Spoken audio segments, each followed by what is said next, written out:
This is ClueCon Weekly, the official FreeSwitch web show produced and broadcasted directly from FreeSwitch. ClueCon Weekly features live updates from the FreeSwitch developers and presentations from various pioneers of communications technology. ClueCon Weekly is brought to you by FreeSwitch Solutions, the official consulting firm of the FreeSwitch open source project. Get help from the experts. Visit freeswitch.com. ClueCon, the premier technology conference for telecom, WebRTC, IoT, and all things maker. ClueCon is held every year in Chicago, Illinois, and offers an all-day hackathon and 4 days of technology-rich presentations from developers around the world. Learn more at ClueCon.com or call 877-748-CLUE.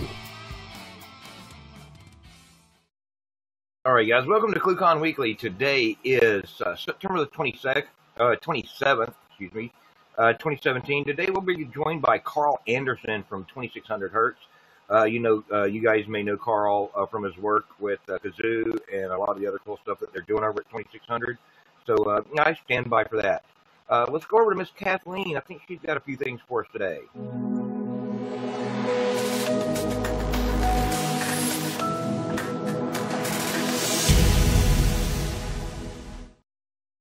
Thanks, Ken. Biggest thing today is just keep in mind next week we will be broadcasting live from AstraCon. So if you will be at AstraCon, find us, join us. It's going to be a lot of fun. We're going to have a nice setup there, and you can meet Tony, Mike, Brian, myself, and Sharon. So keep that in mind, and see you next week. And that's it, Ken. All right, cool. Thank you very much, Kathleen. So today, guys, we've got Karl Anderson from 2600 Hertz. We're going to go ahead and get him in here. Karl, how you doing today, sir? Hi there, everyone. I'm doing fantastic. How about yourself? Oh, doing all right. So, for guys that don't know you, you're the CTO, the chief technological officer over at 2600 Hertz, Chief Tech. So, for the guys that and beyond that, what do you do over there, Karl? Well, a little bit of everything. I've written some code in the past. I manage some of the projects that we do. I talk to a lot of the customers, do a little bit of support, wash the dishes occasionally. I think you told me to take the trash out like on Mondays. Yeah, exactly. Yep. Every now and again. Yeah, we got to do that too. It's important. It builds up here. Yeah, so, but you're also one of the original co-founders of 2600 Hertz, right? Yeah, well, I mean, I've been working on the project with Darren since before there was a company. As a matter of fact, on our original project, the Blue Box project, for those in the know. Right. Yep. Oh, yeah. Blue Box. I remember that. Mm-hmm. And that kind of did its own thing. And now you guys are doing what was it called at first? Whistle. Yeah. So a lot of our names, we try, especially with the company name, are kind of an homage back to telecom terms. And so Blue Box, of course, and Whistle was kind of playing on the 2600 Hertz thing. Ran into a bit of trouble with the name Whistle, so we had to rename it, and we called it Kazoo. Cool. So, and how long has Kazoo and 2600 been on the market now? Well, the company has been around for about 7 years. Kazoo itself has been, in some state or the other, available for about 6 of those. And right now we're up to version 4.0. Actually, 4.1 is now our stable launch. So we've been around for a bit. Cool. So I know you got a bunch of stuff you want to talk about today. So you ready to get started? Let's get your screen share up. Yeah, sure. So what I wanted to do today was a lot of people maybe don't understand exactly all the components of Kazoo and how it works together. So I thought I'd kind of just give us a walkthrough, kind of a life cycle of a call. And so to kind of give you a little context here, I was going to start out in our UI. So this is the UI. We call it Monster UI. It is actually the second version. Our first version originally was called Wink Start, then later called Kazoo UI. And that one was really a reference that was supposed to show you how you could use the APIs to interact with the system. But people, just kind of took it and used it as the primary UI. So we rebuilt the new one here, which was kind of a monster project, hence the name Monster UI.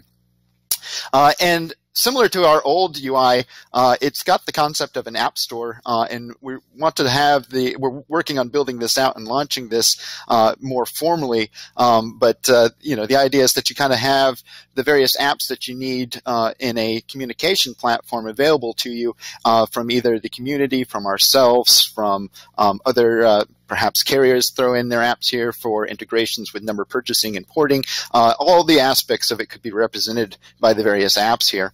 And so to kind of give you an idea what I'm going to do in just a moment here, I'm going to load up this one that we call Smart PBX, and this is our office.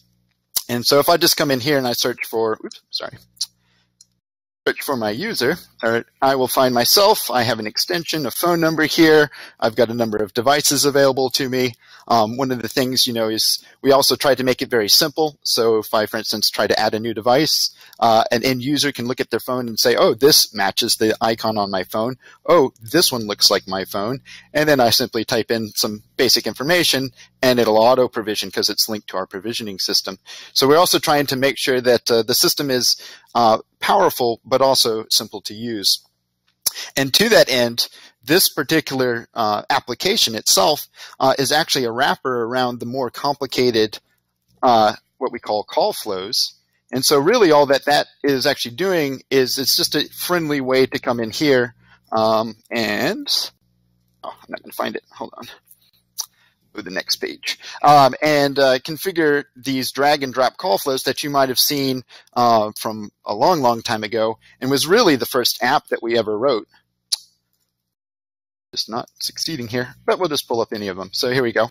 So with something like this, I could, for instance, come in here, drag and drop over an element, and all that Smart PBX is doing is just making this available to in a much more friendly manner rather than dealing with a user, a voicemail, and a number. That's all tied together as an extension in Smart PBX.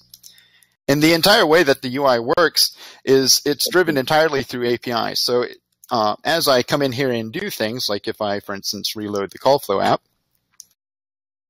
we can see that this is simply making queries off to Kazoo, and Kazoo is simply returning JSON payloads, and then the UI itself is just communicating those back through the API set. And so there's no reason that you need to use our UI. It's a nice, convenient starting point. And it's also a useful tool. There's things in here, for instance, we have that debug app that was the first one I landed on, right? So even if you built your own UI, you can still use this tool to, for instance, investigate registrations and see other things that inspect other elements of the system. For instance, we could come in here and we could look at, in real time here, we could look at some of the presence payloads that are being sent out, things like that. So it is a useful admin tool as well as a kind of a power user or a system admin. But to kind of get an idea of how this whole thing works and from, bless you, whoever that was, from a kind of a technical aspect, I'd like to walk through a call. So what I'm going to do here is going to pick up my cell phone, if you can't see that off screen, and I'm going to place a call to my extension. And we'll just let this ring through because I want to kind of walk through all the various steps that this has gone into and let it hit the voicemail. One of the things that's kind of unique about our platform is one of the pillars of Kazoo is real-time call control. So Kazoo always has full control authority of the call, no matter what component is actually being used at any particular time. And I'll kind of show that in just a moment. But in the meantime, we'll let this roll through. And we'll just go ahead and record some basic little thing here. I'll hang this up. And you can see Kazoo is going to send a couple commands there. And just so that you can see, if we come back here to something like our voicemail manager app, we can see that in real time, this is now available to the entire cluster. So if I load my voicemail box here, here's that guy that just came in, and my Brio phone indicates 20 messages there. Because I'm on 2 accounts. And if I come in here and I select these, and for instance, I mark these as listened, we can see here in just a moment, they've got the one new from my other sales box. Sorry. That was a great demo, but that number did change. So that's all in real time. And these things are all linked. And of course, these are now available in the API set, so you can pull them down, send them wherever you want them to go. We can push them up to Drive or Amazon currently. So you have a tremendous amount of capability there. But if I grab the call ID here, and we'll come back to the FreeSwitch log in just a moment. But let's start with where the calls start. So they first come into Camilio, and in Camilio, when that call comes in, the first thing that we do is we kind of classify it as either a trusted or a non-trusted source, and we have what we call roles in Camilio that we can engage that can go much further than that and pose very elaborate ACLs if you need to have strict controls on your SBC, and those interact with Kazoo through the AMQP message bus. But here we can see that what this Camilio server has decided to do with this particular request, as it is an invite, is to pass it along to a FreeSwitch server. Now, the FreeSwitch server that it passes it along to is going to be one of the random ones that is auto-discovered and loaded into its dispatcher set here. And it is going to pick and try and keep all the calls within the local, what we call zones. Zones generally are geographic or data centers. So it's going to try and keep all the calls there, unless it can't, in which case it's going to send them out to another zone to ensure that the call can continue, even if that zone doesn't have any available media servers. But once that call was picked up and routed out, FreeSwitch, of course, got that call. And the first thing that we do here is once this call comes in, FreeSwitch is going to issue some requests for the directory and eventually the dial plan. So those are going to be picked up by our module, the mod Kazoo module that we've added to the FreeSwitch core there. And they're going to be routed to an application, a Kazoo application that we call eCall Manager.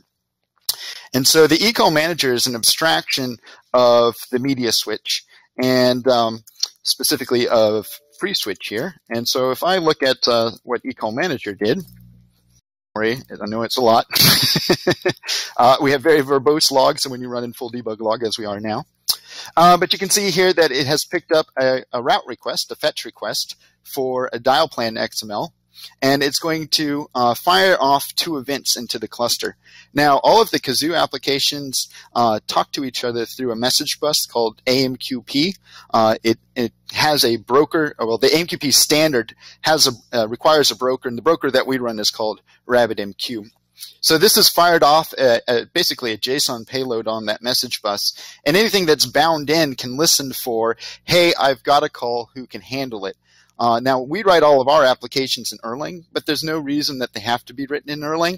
You could write an application in Python or PHP or any language that you'd like. As long as it can connect into the AMQP message bus, you can participate.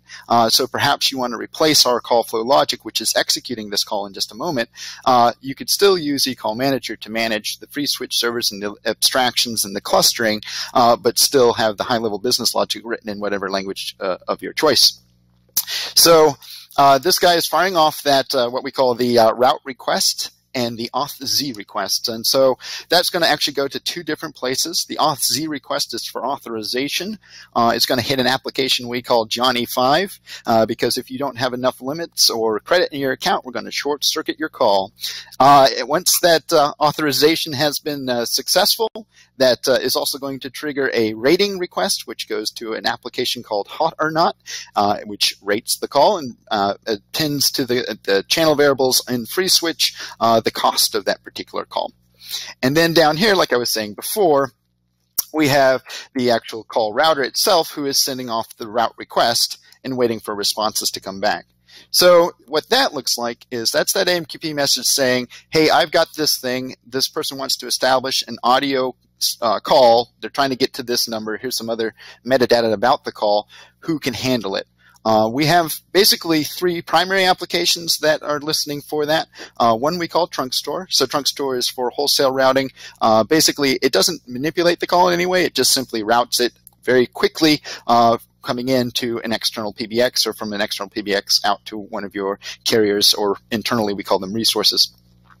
The other application that could pick up that request is called call flows. That's the one that is actually going to win this. That implements a lot more logic. It's pretty much a full-fledged PBX with a lot of advanced features in it. And the other common one that could pick it up is called reorder. Reorder is responsible for sending back not founds and things like that. Basically, it's the guy that knows that nobody else can reply. We also have some other apps that we actually have in the platform, for instance, AC/DC or our own cubicle for call center stuff. And of course, you could append your own apps in there and listen for those requests. But once those requests come back, we build an initial payload, which is a standard FreeSwitch dial plan. This is the only dial plan that Kazoo will ever deliver to FreeSwitch. And like I said before, the reason for that is so that the Kazoo platform itself retains the control authority over the call. And so eventually, after doing some logging and some initial just setting up of the call, we run the application park, which if you're not familiar with, is basically just putting the call to sleep, so FreeSwitch won't do anything with it. It's now just sitting there. From that point forward, the applications are going to start sending in commands and executing them asynchronously, waiting for FreeSwitch to send back events, and then progressing to the next task. So if I look at, for instance, call flows here, this is the application log, and you can see here, here's this route request coming in. It sends back that, yes, I would like to handle this call, and eCall Manager has picked that it is the one to win the call. So it received a route win, and now it has authority about the call, and it can send commands. So after doing some initial bootstrapping and setting the caller ID and things like that, we can see that it starts walking a JSON tree, which is a flow that can branch with all the various applications and the steps that it should take for this particular call. So the first one is what we call the call flow user, which went through, found all my devices. I have 7 different devices. They're supposed to ring with strategy simultaneous. So it built a high-level business abstraction of what it wants FreeSwitch to do, sent that to eCall Manager. eCall Manager translated that into FreeSwitch bridge commands. So if we go back and look at our very large bridge string in here, where is it at? This guy. This is one bridge string that is being executed with all 7 of the endpoints for things like, for instance, for my cell phone, in order to get back out, we utilize loopback channels. I know that that's going to make a couple people cringe. There are reasons we do that. We can talk about it. We also set up recording on some of these channels and send these back out through Camilio for other channels as well. So once the CF user has executed that particular command, since I didn't actually end up answering my call, it then, sorry, find this again, it's down further. It then advanced into the voicemail box, where it actually executed, it asked for the channel to be answered, loaded my voicemail box, asked to play a greeting to the caller. So what we do to share media across the entire cluster is we actually store our media files in our database. And our database is a multi-master, eventually consistent NoSQL database called BigCouch, or you can use Couch 2.0, which would be the much more maintained version. They're effectively the same thing. We can go into history if you'd like. But the request goes out to eCall Manager. eCall Manager will then publish again to the AMQP message bus saying, who has this media and how can I get it? One of our applications called Media Manager will return a HTTP URL that is a proxy of itself that will then go to the FreeSwitch server. We use the HTTP cache application in FreeSwitch to then pull in that media file and play it to the end user. And you can see that that is what this correction is being done, appending an account ID to a media ID and then sending that out. We then play instructions to the caller. We then inform FreeSwitch to start a call recording, stick it in a temp and /temp with this ID. And once that's complete, we then use HTTP cache to send that temp file from the FreeSwitch server back to a Kazoo application, the Media Manager proxy, which will then decide whether it's going to go into BigCouch or S3 or Google Drive or any number of other storage engines. And then, of course, we generate a unsolicited MWI, and if we have subscriptions, those would be updated by another application that manages presence called Omnipresence. And then, of course, the entire thing terminates. So there's all my devices receiving their MWI indications. And so as far as what a cluster kind of looks like, right, if I run this status command here, so we can say we are actually in a sandbox environment right now, so it's not much of a cluster. There are only two zones to this particular one, FMT and EWR. And we can see here, this is a virtual machine. So this is all running in Erlang's virtual machine. And this particular node is called Kazoo Apps on this server. And the Kazoo Apps is running these apps. So this is our web black hole would be for our web sockets, call inspectors for SIP ladder diagrams, call flow we talked about, CDR stores it. We can go over each of these if you want, but you can kind of see here how the apps are kind of laid out. And then we have another zone running another set of apps. And these nodes don't have to run all of the apps. So for instance, in a production environment, you would generally want to put things like your WebSockets and your APIs on a different server than the ones that are doing your call control process, so that there's no, that attack surface has no way of impacting call control. You know, if you were DOS'd or something on your APIs, you don't want to slow down your call processing. And of course, if I have heavy call loads on something like, for instance, conferences or trunk store, then I can spin up 6 or 7 trunk store instances and maybe only need 1 or 2 eCall managers. So these applications, you know, are all elastic and can move around, and there's no master node or master application at all. The entire platform, as I like to say, is optimistically monolithic. So it tries to be one big switch, but at any time it expects anything to be able to fail and break itself into still functioning smaller clusters. That's what we call the zones. So those are the two application servers. The status command is also telling us a little bit about the Camilio that's currently connected. This particular Camilio is running the dispatcher role, handling presence and handling registrations. It can dispatch to these FreeSwitch servers. And again, this list is only 2 elements long because this is a very small cluster. This could be much, much, much, much larger. I mean, this box has 48 registrations on it. This one has 10. I mean, it's nothing. So we can see the 2 Camilios show up here. We also have our eCall manager. So for historical reasons, we run the eCall manager as its own virtual machine. Actually, technically, you could run each application as its own virtual machine for real isolation, but we don't generally do that in deployment. So eCall manager is one of the few apps that we do deploy that way. So we can see this eCall manager is running here, and it's currently connected, again, to a single FreeSwitch server. And we can see down here that in the other zone that this one is connected to a different FreeSwitch server. And so that's kind of what a full cluster looks like, and kind of how the calls flow from start to finish, and how you interact with the system as far as the APIs go, and our UI. Now we have other elements in here as well. So if you don't want to be on the MQB message bus, for instance, we have this application called Pivot, which lets you use HTTP to do call control. So when the call comes in, we hand it off, you send it back. We can accept either a JSON payload, so this would be what a call flow looks like, kind of a module to execute the data for that particular module, and then a branch or a tree down here of what to do next, which is just a repeat of that same pattern. Or you can send us up a TWIML as well, and we can interpret most TWIML. And like most of our stuff, we have live debugs here, so that you can come in and kind of see, this is what we sent you, this is what you sent us back. If there was more than one step, you could walk through the steps and kind of get an idea. We try to empower everyone to self-service here. And the entire platform is multi-tenanted. So for instance, here I can see a number of accounts, and I can drill down into even sub-accounts of sub-accounts. That actually is an infinite hierarchy that you can control. You know, and you can set resellers kind of at any level, although you can only have 2 resellers deep for this system to operate properly. You can go further than that if you're doing fancy things.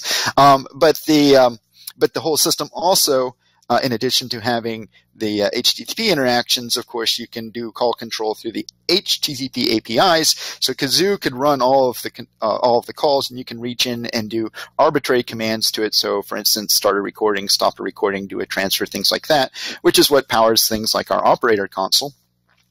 And as I come in here as well, if I now place that call again, you can also see that the WebSockets are powering the real-time kind of interaction and call control stuff here. So this is all my devices ringing. I don't think my Brio phone, yeah, shut it. So if I were to answer that, right, I could do things, or I could place calls, cancel. I can do my call control stuff from here. So if I now come in here and I hang up, you can see in real time that it is showing me what's going on in the office here. And so that's all the various integration points. Like I say, we really try to make sure that you can tie into just about anything. We've got a lot of capability here we use things, kind of standard practice things like the JWT, the JSON Web Token, so that you can tie this into your own application and still achieve authentication and know that the signature and the key that we sent you is authentic, so that you can send us claims back and forth in a very easy way if you're not going to do the full OAuth aspect to it. And we just really try to make it super easy for things to get linked in and connected there from kind of any aspect. Now, are there any questions? Because I went through a lot. You definitely went through a lot right there. So I've got a question for you. Sure. And, I think Kathleen's got some more questions too here. But I want to ask this question right here. And I want what's really the difference between, let's say, Kazoo, FreeSwitch, and Asterisk from you guys' perspective? Sure. So Kazoo isn't a switch, isn't a media server in and of itself. It's an orchestration layer. So it's the control plane for a number of resources, or what we kind of consider resources. So those are things like FreeSwitch and Asterisk and Camilio that Kazoo can control, and those could be any number of components, right? And so it's apples to oranges, kind of in our eyes. That we're not in the same ballpark there. We are doing something different, utilizing the building blocks, so like the Legos, to build something on top of that. And I think that's part of the beauty of open source, right? And it's turtles all the way down, because we build on top of open source projects so that people can build on top of our open source project. So it's just setting up those layers of having the low-level components that are controlled by the applications that are providing the services, and the services are building out the offerings, as I tend to call them, that companies then sell. Right. So Kazoo itself, say compared to FreeSwitch is used by Kazoo, mm-hmm. but Kazoo really is like a control layer. Yeah. If I understand.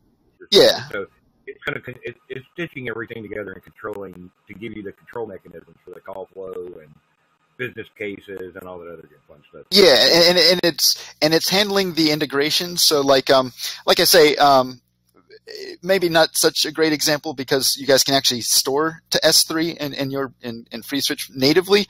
But if FreeSwitch didn't have that capability, Kazoo is adding that capability, because that's more of a business level of where do I need to store my stuff for compliance and or access or whatever, right? And so Kazoo commands FreeSwitch to send it the file, and then FreeSwitch doesn't need to worry about how do I connect and authenticate and handle a multi-tenanted, Google Drive or set up folders or things like that. That's all kind of done through the business logic level.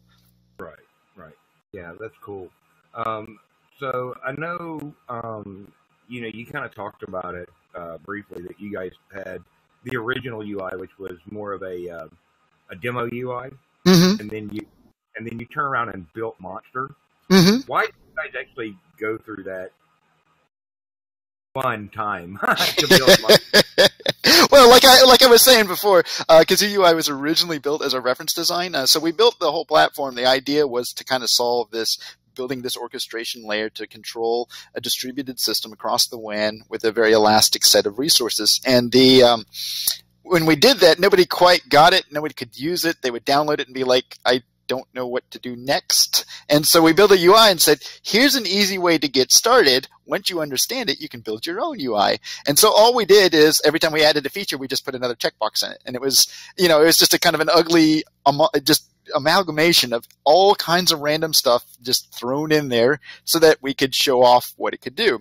And, well, when no one else built their own UI and it kind of started becoming a really crummy user experience to use our UI because it had no workflow in it. It didn't have even the smart PBX, right? It didn't have the concept of extensions. So if you went to an office and you were trying to set up somebody, it was drag and drop user voicemail associated extension next user voicemail extension, right? So it wasn't a very friendly thing. So we then went ahead and said, well, if people are going to use this one as the main UI, we really want to have an excellent user experience here. So we're going to go ahead and rebuild this thing, take some of the lessons as well, set up the framework proper. On Kazoo UI, the app store that we had, because we've always had an app store concept that we've been trying to get to, was 4 apps with these nasty toggles, couldn't show you any metadata about it. We were like, this time we're really going to try and get that modularity correct here and really build it out so that we could load apps from any location, things like that. Right. Yeah. Cool. So, yeah, I can see how that happens because as developers we start writing a UI because we need a UI for technical work. And the next thing you know, it's like, yeah, well, we know how it works. Yeah, exactly. Yeah, you might want to make something with some UX in here. Yep. So, and one of the things we did really kind of early on too, and even the old one had some UI UX stuff done to it to some extent, but yeah, definitely in Monster UI, it was a primary focus of running everything through. We actually have 2 tremendous design guys here, Jay and Josh, and they really nail it. They're doing some amazing stuff that's coming up here. That yesterday I had a demo, which is going to be really nice stuff coming out. So. Mm-hmm. Cool. All right, guys. So I know Karl's gone over a lot of stuff here today, and who's got questions for him? I mean, I can ask him a bunch of questions, but you guys can jump in here too. Kathleen, I'm throwing you on the spot. Yeah, you got questions in the meantime here, you mentioned that a lot of people can do a lot of kind of cool stuff with this. Can you give us some examples of things people have done so far? Oh, sure. Yeah. Well, I mean, obviously there's a lot of niche things that have been filled. So, hotels and various aspects like that. We have, actually, a guy that's deployed it, and it's the backbone of a cellular network in a prison. And so it's the inmates have cell phones and Kazoo is powering, that as the core infrastructure there. And, they've got it to the point where some of the guards can open doors through Kazoo, which is a little like, okay, well, let's not put bugs on that.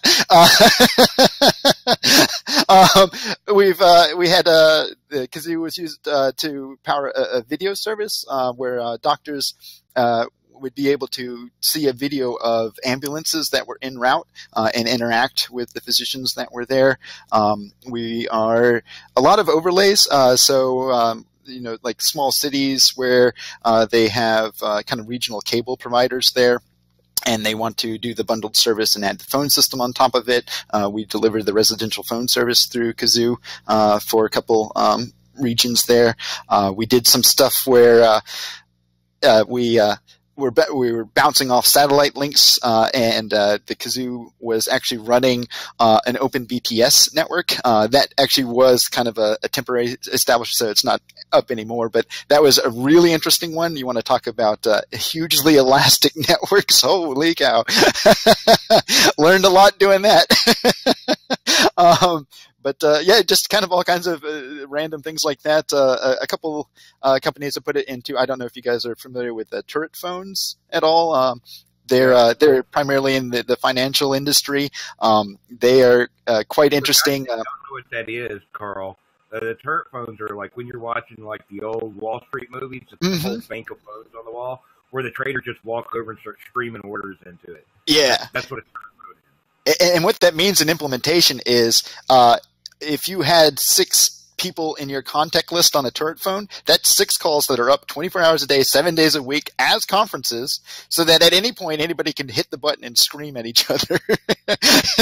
It's quite an interesting use case. Yeah, so we've had deployments doing that. business stuff, lots of business stuff all over the place.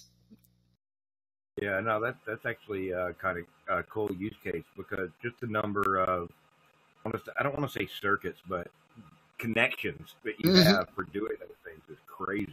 Yeah, it really is. Well, and if you do maintenance on a FreeSwitch server, right, you usually FS control pause, all the calls, the dispatcher will shift the calls elsewhere, you just wait for them to die off, and then you can do whatever you need to do. Well, that's not true with the turret phone that keeps the conference up for 24 hours a day, 7 days a week. So when do you do maintenance? So how did you guys actually address that? So for that particular one, we would basically kill the conferences when there was no one in it, and they would automatically get rebuilt on another FreeSwitch server. Okay, so yeah, so just let's find a good time when nobody's talking. So was that financial market stuff? Yeah, and it was all the financial market, and actually it's still running. Is here in the U.S., and so it would die off, of course, when the business hours closed. So there were good windows when it really wasn't being used, even though those channels were maintained as a function of the phone itself. Right. Yeah. So yeah, once the trading floor closes at 3:30. Yeah. Yeah. They're pretty much done for the day, except for the after hours guys. But. Yeah, exactly. Well, and if they're doing stuff with other like Hong Kong or something else, then there's some funkiness. But yeah, generally speaking. Oh, that's cool. So, all right, guys. Anybody else have questions for Karl? Because I want to ask one, and it might take him a second on this. But if any of you other guys have questions, jump. Unmute yourself, hit 0 on your keyboard, mouse over the video, click that little microphone icon, unmute yourself, and jump in here. While we're waiting on other people, Karl, to figure out what they're going to ask here, I want to back up a few years. Pre Whistle Kazoo, Blue Box. What happened with that, and is that going to go anywhere? Where that is right now? Yeah, I mean, it's community maintained right now. There's not a tremendous amount of interest in it anymore. Every now and again, you kind of still see people using it. It really is just a single server deployment, which I think the telecom industry has more or less started to outgrow, unless you're doing, like a PBX or something for an office. And it's not a great tool for that. I mean, it has its things it's good at, but it really didn't fit any niche market anywhere. And it kind of tried to be too much. We put it to the community. If anyone shows any interest in it, then we definitely accept pull requests against it, but we're not actively working on it. So, yeah, cool. So if you want to get it and play with it, go over to check out their repos. They've got tons of them. Yeah, so if you go to 2600hertz.org, we list out all the repos and kind of describe what they are, because we do have quite a large number of repos. We have a repo for all the Monster UI apps, the Monster UI core, the Kazoo core, all of the various config files, prompts, all kinds of additions to various projects, things like that. And Blue Box is listed there under the archive. Cool. You mentioned having repos for other projects. What other open source projects do you guys sort of contribute to? So we have, of course, contributed to the FreeSwitch project. We try to contribute back everything that we find. We at one point had a fork of the project, and you guys were very gracious in letting us get all that stuff back into your tree, which has made our lives a lot easier. And I feel like it lets us contribute things a lot quicker back to you guys as well. We kind of do a strange use case, so I'm not sure all the times we see eye to eye, but that's great. We love having that conversation. And we kind of do the same thing for Camilio. With the Camilio guys there. I know just recently we found a memory leak, and we just patched that. We've also expanded some of their modules, like the DB text module, perhaps a little bit further than people actually ever intended for it to go. But yeah, so we definitely contribute back to some major projects like that. But a lot of Erlang projects. Obviously, our core being in Erlang, we've contributed back to a lot of our dependencies. What we tend to do is we'll open pull requests with them. If they unfortunately don't get accepted, or if there's no action on them in a timely manner, we fork it until the pull requests get accepted. Then we shift those dependencies back. we definitely are all about trying to give back as much as we can, especially because we're doing a strange use case here. It kind of, tries to just make sure that we show people, because we're usually feeling the corners of various projects, and so we just want to make sure that we can hand back as much as we can on that. Awesome. Why'd you guys choose to use Erlang? So that's a good question. So Erlang, it came out of the telecom industry, and it's developed for soft real-time systems, distributed soft real-time systems. And it is a functional language that lets us write some very dense code. You generally do functional decomposition and some other. It kind of enforces some of these habits. So we utilize that. And our platform, uses a lot of actors. We do everything in parallel. I don't know if you saw on that previous screen when I was showing the cluster status, but it listed the number of processes on that idle cluster, and there's somewhere around 2,000 processes up right now on each of those nodes. So a lot of concurrency. We utilize a lot of concurrency that the language gives us. And the other one is for stability. So they have this concept of supervisors that kind of watch over the various processes. And if the process does something silly or crashes, the supervisor can step in and restart it. And that's a hierarchy. So there's supervisors to supervisor. It goes, turtles all the way down kind of thing. And so that lets us, even when there are bugs in the system where people hit corner cases, that services aren't lost. For instance, if you called in and did something really funky and hit some corner case, call flows isn't going to die on you. That call process might die, but the call flows itself will be fine. Even if it bubbles all the way up to some of the core components of the call flow, the entire app will then restart. And if the apps bubble all the way up, then the entire node will restart. So the whole system itself kind of protects itself to be resilient against those things. Oh, very cool. So do you need to know Erlang to be able to expand on Kazoo? No. Well, and like I was saying before, so you can dabble in the Erlang, and I think I honestly, that's up to everyone has their opinion, right? But I think our code's actually very hackable. I think we did a good job with some of our coding standards and things like that, naming variables and keeping function names. A plural function will call into a singular function, things like that. So it kind of makes it a little bit more readable. So I think you can definitely hack on Erlang even if you don't know it. But if you're not doing that, of course, you can consume the API set. You can let Kazoo do the call control, and then, like I was saying before, do the asynchronous commands into it. Or you can take full control with something like Pivot, or you could mix and match, so you can have it come in, ring a device, and then go to Pivot, where you do the voicemail yourself in your own application. Or you can get fancy, and if you're going to scale, you kind of need to be there on the AMQP message bus, and then you can write in any language you want. Cool. So if I were to get started with deploying Kazoo, where should I start? Or where would you recommend I start? Yeah. So that's a good question. I would recommend that you start on the forum. So forums.2600hertz.com. We actually, and it's also our kind of user guide and documentation site.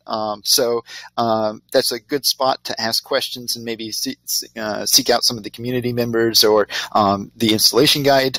And then if you wanted to get a little bit more advanced, you could go visit docs.2600hertz.com, and that will detail. That also has an installation guide, and that will also detail all the API sets and things like that.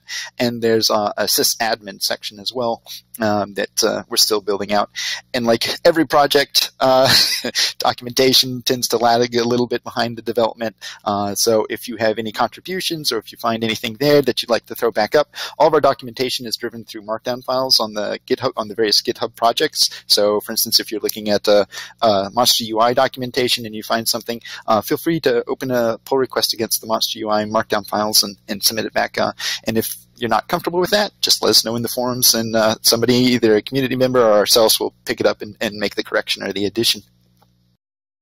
Cool. And then how many people are using your system? So how big is sort of the open source side and the license size, community-wise and all that?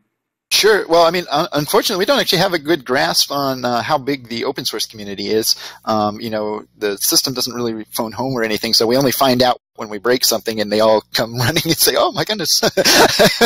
As far as like the commercial deployments, they get quite large. Like I say, I mean, we're talking city scale for quite a few of them, and a lot of companies, some very big companies actually use it to power the platform. Unfortunately, obviously I can't talk in specifics there, but the system is extremely scalable, and it's designed so, like for instance, if you have one free switch server and you're hitting some type of capacity, adding a second free switch server effectively doubles your capacity. It's pretty darn close to linear. Of course, there's other aspects to it, but you can have 20 free switch servers underneath 2 econ managers, and the system itself will easily run small cities that way.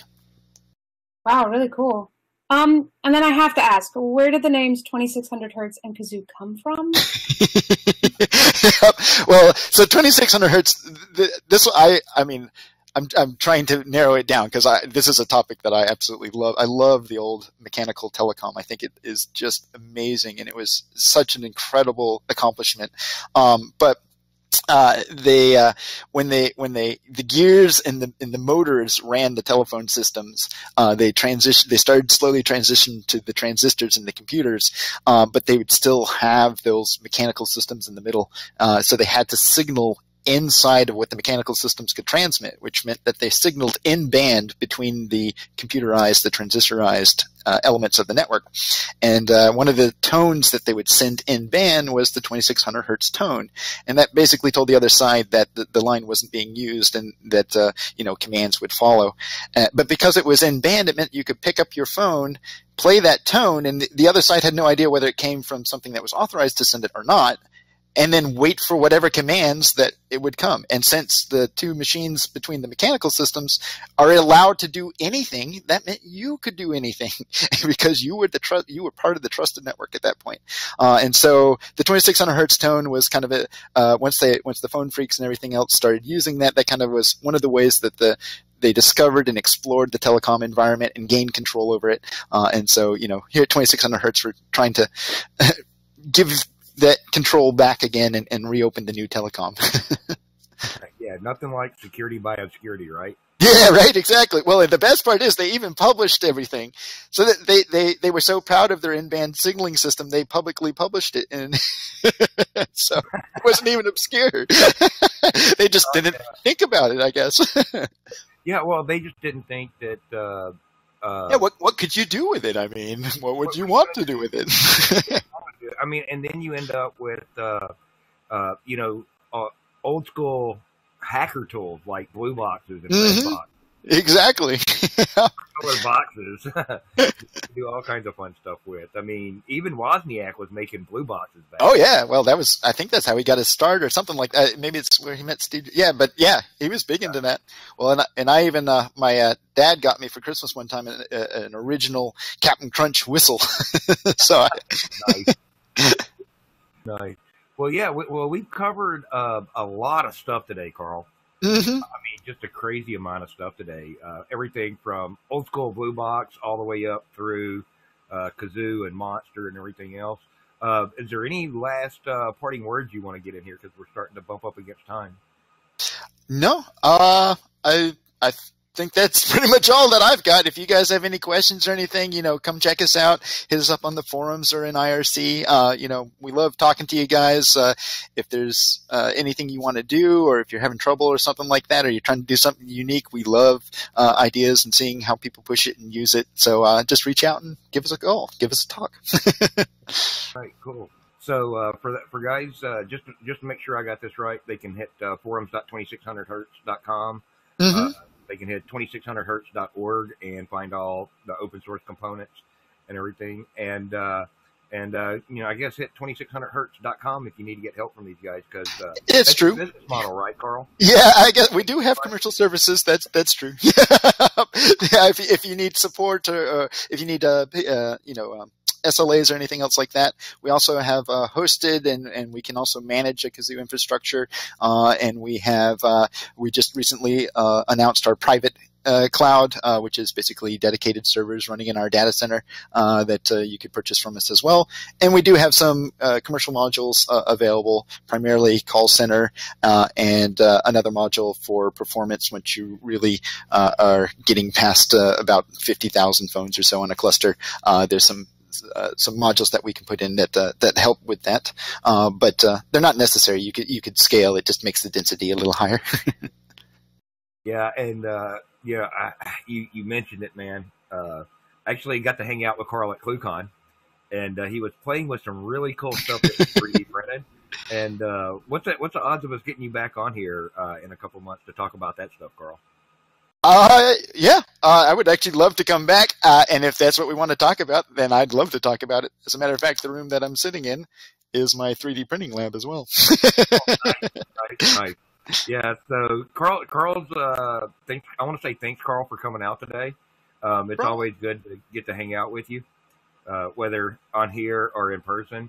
So, you guys should check it out. Find out where Karl's going to be at some of these conferences and go hang out with him. He's a super smart guy, and he's always fun to talk to about this stuff because you never know what the guy's working on. Appreciate that. And, it's always cool stuff, Karl. So you guys check that out. So again, Karl, thanks for coming out and joining us today. You guys check him out, 2600hertz.com, and you can find all the links there. Some of the links that he's talked about today will be posted below the video in the show notes, so you guys can check those out too. Don't forget to click that subscribe button down there and find out what's coming up new on ClueCon Weekly. Next week, correct me, Kathleen, but we're going to have the Free Switch team at AstraCon. Kathleen, we're going to be live from AstraCon next week. So you guys stop in and check that out. It should be a real interesting show because we're going to be getting anybody and everybody that we can find at AstraCon to come in and chat with us briefly. Also, don't forget to follow us on Twitter, like us on Facebook, and we'll see you guys next week. You've been watching ClueCon Weekly. Tune in every Wednesday at 1 p.m. Eastern Time, or visit us online. Please follow the Free Switch team on Twitter and Facebook by visiting our site at freeswitch.org.